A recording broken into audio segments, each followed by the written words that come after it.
Hello friends, ಇವತ್ತು ನಾವು ಆಲೂಗಡ್ಡೆ ಪಲ್ಯ ಮಾಡೋದನ್ನು ನೋಡ್ಕೊಳ್ಳೋಣ. ಸಾಮಾನ್ಯ ಎಲ್ಲರ ಮನೆಯಲ್ಲೂ ಮಾಡೋವಂಥ ಪಲ್ಯನೇ, ಆದರೆ ಬ್ಯಾಚುಲರ್ಸ್ಗೆ ಆಗಲಿ ಹೊಸದಾಗಿ ಅಡುಗೆ ಕಲಿಯೋರಿಗೆ ಆಗಲಿ ಸುಲಭವಾಗಲಿ ಅಂತ ನಾನು ಮಾಡೋದು ತೋರಿಸ್ಕೊಡ್ತಾ ಇದ್ದೀನಿ. ಓಕೆ, ವಿಡಿಯೋ ಎಲ್ಲೂ ಸ್ಕಿಪ್ ಮಾಡದೆ ಪೂರ್ತಿಯಾಗಿ ನೋಡಿ. ಮೊದಲನೇದಾಗಿ ಸ್ಟವ್ ಮೇಲೆ ಕಡಾಯಿ ಬಿಸಿ ಮಾಡಿ 2 ಸ್ಪೂನಷ್ಟು ಎಣ್ಣೆನ ಹಾಕ್ಕೊಳ್ತಿದ್ದೀನಿ. ಎಣ್ಣೆ ಬಿಸಿ ಆದ ನಂತರ ಸಾಸಿವೆ ಸೇರಿಸ್ತಿದ್ದೀನಿ. ಸಾಸಿವೆ ಚಿಟಪಟ ಅಂತ ಸಿಡಿತಾ ಇದ್ದ ಹಾಗೆಯೇ 1 ಟೇಬಲ್ ಸ್ಪೂನ್ ಕಡಲೆಬೇಳೆ, 1 ಟೇಬಲ್ ಸ್ಪೂನಷ್ಟು ಉದ್ದಿನಬೇಳೆನ ಸೇರಿಸಿ ಈ ಕಡಲೆಬೇಳೆ ಉದ್ದಿನಬೇಳೆ ಘಮ ಬರೋವರೆಗೂ ಮಿಕ್ಸ್ ಮಾಡ್ಕೊಳ್ತೀನಿ. ಹಾಗೆಯೇ ಲೈಟ್ ಬ್ರೌನ್ ಕಲರ್ ಬರಬೇಕು, ಆ ರೀತಿ ಫ್ರೈ ಮಾಡ್ಕೊಳ್ಳಿ. ತುಂಬ ಚೆನ್ನಾಗಿರುತ್ತೆ ಕಡಲೆಬೇಳೆ ಉದ್ದಿನಬೇಳೆ ಹಾಕೋದ್ರಿಂದ. ಹಾಗೆಯೇ 2 ಕಡ್ಡಿಯಷ್ಟು ಕರಿಬೇವನ್ನು ಸೇರಿಸ್ಕೊಳ್ತಿದ್ದೀನಿ. ನೋಡಿ, ಬೇಳೆ ನಮಗೆ ಯಾವ ಕಲರ್ ಬಂದಿದೆ ಅಂತ ಇಷ್ಟಾದರೆ ಸಾಕು. ನಂತರ 5 ಹಸಿಮೆಣಸಿನ್ಕಾಯಿನ ಚಿಕ್ಕದಾಗಿ ಕಟ್ ಮಾಡಿ ಸೇರಿಸ್ತಿದ್ದೀನಿ. ನೀವು ಮಕ್ಳಿಗೆ ಮಾಡ್ಕೊಡೋದಾದರೆ ಹಸಿಮೆಣಸಿನ್ಕಾಯಿ ಸ್ವಲ್ಪ ದೊಡ್ಡ ಸೈಜಲ್ಲೇ ಕಟ್ ಮಾಡ್ಕೊಳ್ಳಿ. ಅದಾದ ನಂತರ 2 ಈರುಳ್ಳಿನ ಉದ್ದುದ್ದಕ್ಕೆ ಕಟ್ ಮಾಡಿ ಸೇರಿಸ್ಕೊಳ್ತಿದ್ದೀನಿ.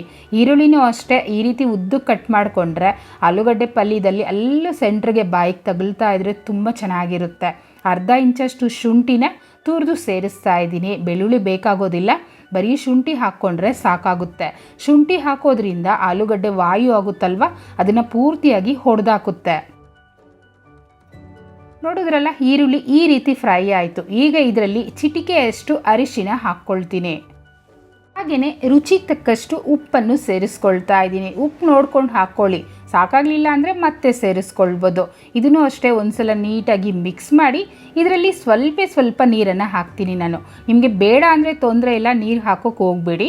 ಹಾಗೆಯೇ ಗ್ರೇವಿ ನಿಮಗೆ ಹೆಚ್ಚಾಗಬೇಕು ಅಂದರೆ ಸ್ವಲ್ಪ ನೀರು ಹೆಚ್ಚಿಗೆನೂ ಹಾಕಿ ನೀವು ಮಾಡ್ಕೊಳ್ಬೋದು. ನೋಡಿ, 3 ಟೇಬಲ್ ಸ್ಪೂನಷ್ಟು ಮಾತ್ರ ನಾನು ನೀರನ್ನು ಸೇರಿಸಿ ಮಿಕ್ಸ್ ಮಾಡಿ ಒಂದೇ ಒಂದು ಕುದಿ ಬರೋವರೆಗೂ ಕುದಿಸ್ಕೊಳ್ತೀನಿ.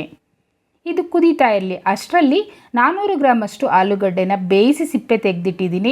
ಇದನ್ನು ಲೈಟಾಗಿ ಸ್ಮ್ಯಾಶ್ ಮಾಡ್ತಿದ್ದೀನಿ. ಅಂದರೆ ಒಂದು ಸ್ವಲ್ಪ ದೊಡ್ಡ ಸೈಜಲ್ಲೇ ಇರಲಿ, ತುಂಬಾ ಮೆತ್ತಗೆ ಮಾಡ್ಕೊಂಬಿಟ್ರು ಅಷ್ಟು ಚೆನ್ನಾಗಿ ಅನಿಸೋದಿಲ್ಲ. ನಾನು ಮಾಡ್ತಿದ್ದೀನಲ್ವ, ಆ ರೀತಿ ಮಾಡಿಟ್ಕೊಳ್ಳಿ. ಓಕೆ, ಎಲ್ಲ ರೆಡಿ ಆಗೋಯ್ತು. ಇದನ್ನು ಒಗ್ಗರಣೆಯಲ್ಲಿ ಸೇರಿಸ್ಕೊಳ್ಳೋಣ. ನೋಡಿ, ಈಗ ನೀರು ಕುದೀತಾ ಇದೆ ಅಲ್ವಾ, ಇದರಲ್ಲಿ ಆಲೂಗಡ್ಡೆ ಪೂರ್ತಿಯಾಗಿ ಹಾಕ್ಕೊಳ್ತಾ ಇದ್ದೀನಿ. ಹಾಗೆಯೇ ಇದನ್ನು ಅಷ್ಟೇ ಚೆನ್ನಾಗಿ ಮಿಕ್ಸ್ ಮಾಡಿ 1 ನಿಮಿಷ ಬೇಯಿಸ್ಕೊಂಡ್ರೆ ಚೆನ್ನಾಗಿರುತ್ತೆ. ಅಂದರೆ ಬಿಸಿಯಾಗಿ ಚೆನ್ನಾಗಿರುತ್ತೆ. ಅದರಿಂದ ಈ ರೀತಿ ನೀಟಾಗಿ ಎಲ್ಲೂ ನಮಗೆ ಹಸಿ ಆಲೂಗಡ್ಡೆ ಕಾಣಬಾರ್ದು, ಎಲ್ಲೋ ಕಲರ್ ಆಗಿಬಿಡಬೇಕು, ಆ ರೀತಿ ನೀಟಾಗಿ ಮಿಕ್ಸ್ ಮಾಡ್ಕೊಳ್ಳಿ. ತುಂಬ ಸಿಂಪಲಾಗಿ ಮಾಡೋದನ್ನು ತೋರಿಸ್ತಿದ್ದೀನಿ. ಸಾಮಾನ್ಯ ಎಲ್ಲರಿಗೂ ಗೊತ್ತಿರುತ್ತೆ ಫ್ರೆಂಡ್ಸ್, ಗೊತ್ತಿಲ್ಲದಿರೋ ಇರೋರು ಮಾತ್ರ ಈ ವಿಡಿಯೋನ ನೋಡಿ ಕಲಿಬೋದು. ಓಕೆ, ನೋಡಿ ಪೂರ್ತಿಯಾಗಿ ಮಿಕ್ಸ್ ಆಯ್ತಲ್ವ. ಈಗ ಲೈಟಾಗಿ ಕೊತ್ತಂಬರಿ ಸೊಪ್ಪನ್ನು ಹಾಕ್ಕೊಳ್ತೀನಿ. ಆದರೆ ಫ್ರೆಶ್ ಆಗಿರೋಂಥ ಕೊತ್ತಂಬರಿ ಸೊಪ್ಪನ್ನು ಹಾಕ್ತಿದ್ದೀನಿ. ಇದನ್ನು ನೀಟಾಗಿ ಮಿಕ್ಸ್ ಮಾಡಿಕೊಂಡ್ರೆ ಕಲರ್ಫುಲ್ಲಾಗಿ ಎಷ್ಟು ರುಚಿಯಾಗಿರೋಂಥ ಆಲೂಗಡ್ಡೆ ಪಲ್ಯ ನಮಗೆ ರೆಡಿ ಆಗೋಯ್ತಲ್ವ. ಎಷ್ಟು ಸಿಂಪಲಾಗಿ ಮಾಡ್ಬೋದು, ಅಷ್ಟೇ ರುಚಿಯಾಗಿರುತ್ತೆ. ಈ ಪಲ್ಯನ ಇಷ್ಟಪಡದೇ ಇರೋರೇ ಇರೋದಿಲ್ಲ ಅಂತಲೇ ಹೇಳ್ಬೋದು. ಈ ಪಲ್ಯ ಜೊತೆ ಚಪಾತಿ ಮಾಡ್ಕೊಳ್ಬೋದು, ದೋಸೆ, ಇಡ್ಲಿ, ಇಲ್ಲಾಂದರೆ ಚಿತ್ರಾನ್ನ ಸಹ ಮಾಡ್ಕೊಳ್ಬೋದು. ತುಂಬಾ ಚೆನ್ನಾಗಿರುತ್ತೆ. ಇವತ್ತಂತೂ ನಾನು ಚಪಾತಿ ಜೊತೆ ಸರ್ವ್ ಮಾಡ್ಕೊಳ್ತೀನಿ. ಕೊಂಡ್ರಲ್ವಾ, ಈ ಸಿಂಪಲ್ ರೆಸಿಪಿನ ನೀವು ಮನೇಲಿ ಟ್ರೈ ಮಾಡಿ ಹೇಗೆ ಬಂತು ಅಂತ ನನಗೆ ಕಮೆಂಟ್ ಮಾಡಿ.